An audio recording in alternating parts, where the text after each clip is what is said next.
Welcome back to HQ. If you've been following breaking news in the NFL, where the Steelers have agreed that massive new contract with star pass rusher TJ Watt. According to our lead NFL insider, Jonathan Jones, 3 years, $123 million, making him the highest paid non-quarterback in the league, defensive player in the league.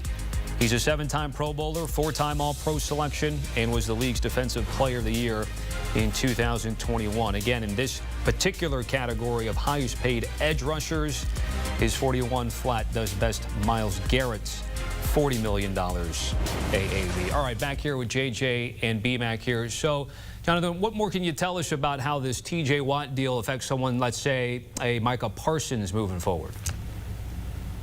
Yeah, because that's really who this impacts more than anyone else in the NFL on earth. It is Micah Parsons, who he's playing on his club option this upcoming year, but let's be clear. He is not going to be playing on that option, which checks in at $24 million this year. He's going to be playing on a long-term contract. It will get done. He wants it done. Jerry Jones wants it done. Every Dallas Cowboys fan, cheerleader, player, staffer wants it done. So what is that going to look like? Well, now that you have Myles Garrett at $40 million per year, you knew that Micah Parsons was going to check in at least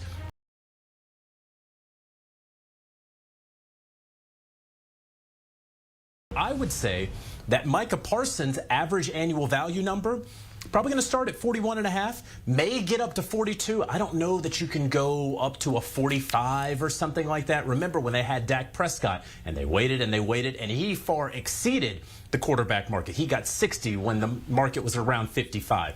I don't know that that is going to happen with Micah Parsons, but he will become the highest paid non-quarterback in NFL history. It is a matter of when. Will it happen before the Cowboys get to Oxnard, California for their annual training camp? Or will it happen while they are there? And then it's a matter of when during training camp, because I believe that Micah Parsons will still participate in meetings. I think he's going to show up. I don't even know if he would hold in, Tommy. I think he would participate in individual drills, perhaps, but not 11 on 11, not the sort of contact where an injury risk starts to heighten necessarily. And that is when we would see Micah Parsons ultimately get that deal done. So is it a matter of days? Could it happen within weeks? Not entirely sure, but Micah Parsons will break TJ Watt's new record. So enjoy it while you can, TJ. It's only happened to you twice in your career, but Micah Parsons will hold that title soon. Okay, sounds like everything's trending toward that direction, but of course with the Joneses, you never know, obviously. BMAC, when you heard what JJ was talking about here, what are the chances Micah Parsons is worth that 41.5 or more in terms of that AAV? Sure, just look at his numbers. He's been one of the more consistent defenders in the National Football League since entering into the league years ago. He's improved every element that you would want a defender to improve in on. And without Micah Parsons, the defense is below average. He makes everyone on their defense better, and he harasses every opposing quarterback that he faces off against. So you talked about, is he deserving? You don't even ask that question. All you have to do is go ask Jalen Hurts. Go ask Jaden Daniels. Go ask any quarterback that has faced off against the Dallas Cowboys multiple times while Micah has been there, and ask that said quarterback, is he deserving? They probably would say, no, he ain't deserving of that, so they can move him out of the division because they don't want to see number 11. But this is a guy, look at his numbers. Look, what are we talking about? When you're in the same category, and the first two names that are mentioned is Reggie White and Derek Thomas, you know you're an outlier at your said position, whatever your profession is. I mean, these are great names highlighted by the first two, and he is in that conversation because he's been so dominant. So I second everything JJ just gave us. It's only a matter of time because you don't question if they're going to get a deal done. It's about when. And I think it will happen soon because when you talk about is he deserving, the numbers tell all of us he's more than deserving of asking for whatever market value he's in. It's interesting, the trends, and then, we talk about titles of highest paid this and highest paid that and how long they last. And we know with quarterbacks and non-quarterbacks, it hasn't lasted very long because there's these cycles, right, JJ? But we know that Cowboys with Dak and then CD and then now with Micah Parsons moving forward, they like to wait. There's some other teams that like to wait, and then there's other teams that like to get ahead of the curve here. So specifically when it comes to the Dallas Cowboys, I mean, with Jerry Jones, the tendency is to always wait so long. How does that not then hurt his team at times of trying to give out some of these deals? I mean, in my opinion, it does. In the opinion of a number of people around the league, it does hurt the Dallas Cowboys. I've been around Jerry Jones and Stephen Jones a number of times at these NFL owners meetings where they talk about, actually, it doesn't hurt us. I don't understand the logic behind it, frankly. And so I fully understand, respect, and appreciate the question, Tommy. Like, help us understand why the Dallas Cowboys wait. And then our lead NFL insider is going to explain why. And then you all watching and listening at home be like, oh, okay, well, you know, I maybe disagree, but thanks for that insight. I don't have it. I can't help you. I don't know why they don't do it, especially with the guys that you know. Right? You know that Micah Parsons is that dude. And I think B-Mac said it so perfectly. When you were in a graphic with a Reggie White, you pay that guy. When you have CeeDee Lamb and there's no one else and you believe that CeeDee Lamb is going to continue to play at that all-pro level, you don't wait around. When you have Dak Prescott, and whatever anybody thinks about Dak Prescott, because I understand he is a polarizing quarterback and figure in the NFL, in large part because he plays for the Dallas Cowboys, right? If he played for, let's say, the Atlanta Falcons, I don't think he would be nearly as polarizing as he is. All that being said, though, when you wait and position yourself in the way that the Cowboys have twice now with Dak, you back yourself into a corner where all of a sudden, so many of these teams have a great amount of leverage over the player. That's almost natural and inherent in the NFL. But they have ceded so much leverage to these players. And so they could have made Micah Parsons the highest paid player, non-quarterback in NFL history last year. But because they had waited on Dak and because they had waited on CeeDee, they didn't have the money to do that. And had they done it, it would have cost them about $35 million per year. Now it's going to cost them $41.5, $42. I can't give you an answer on why you wait.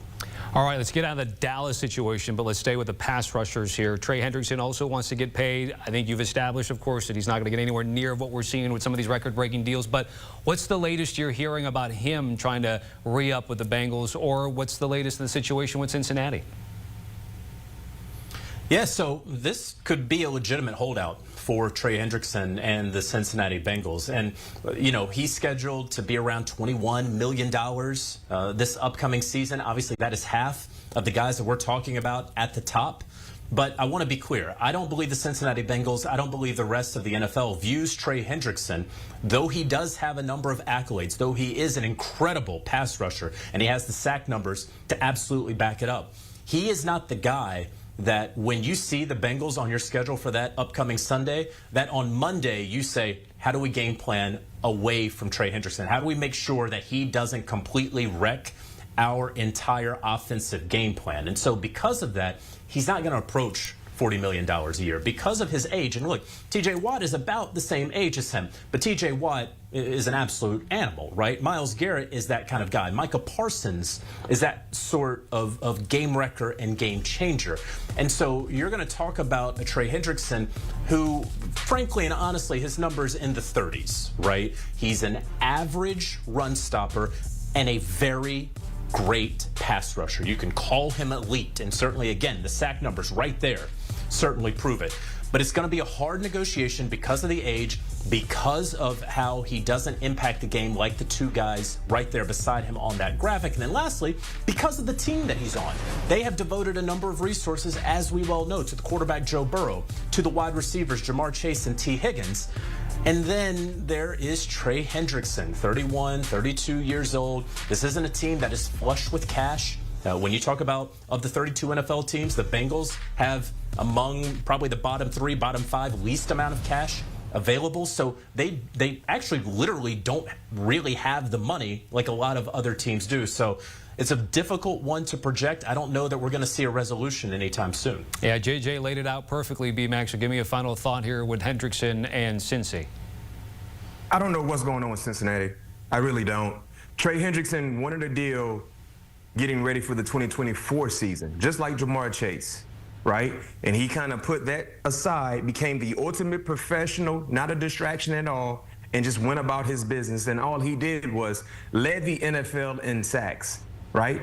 17.5. So if he wanted a deal in 2024 before being the league leading sacker, what did you expect from him as he got ready for 2025? It's the same thing. So Cincinnati, you know exactly what you needed to do. You needed to pay T. Higgins. Of course, you prioritize offense more so than defense. You paid T. Higgins, right? You took away the franchise tag, and you still knew that Trey wanted a deal. So if you weren't ready to pay him what his market value is, then trade him. We're doing the same thing. And for Cincinnati, for a defense that was in the bottom half in terms of total yards allowed, almost 400 yards, over 340, 350, it was in the bottom half in points allowed, north of 25. You need a guy like Trey Hendrickson because you don't have anything else.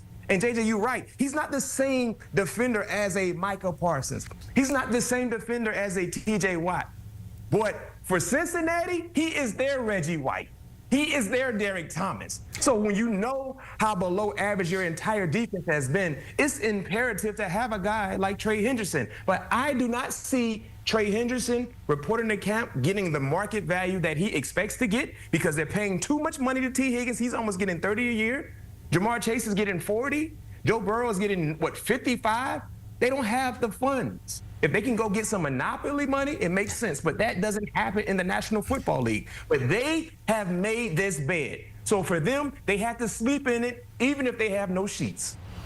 B-Mac, JJ, certainly appreciate it. Got to be tough for a guy like Hendrickson, seeing guys in the division get paid, and then guys even across the locker room on the other side of the ball get paid. All right, this all started, of course, with the news that T.J. Watt was getting paid, and his brother J.J. Watt taking to X/Twitter, earned, deserved, incredible. Our colleague at CBS tagging his brother and the team. That happening just a few minutes ago. Countdown to Sundays is on. Less than 2 months. September 7th on CBS and streaming on Paramount+. We'll have over 100 regular season games and more games on Sundays than any other network.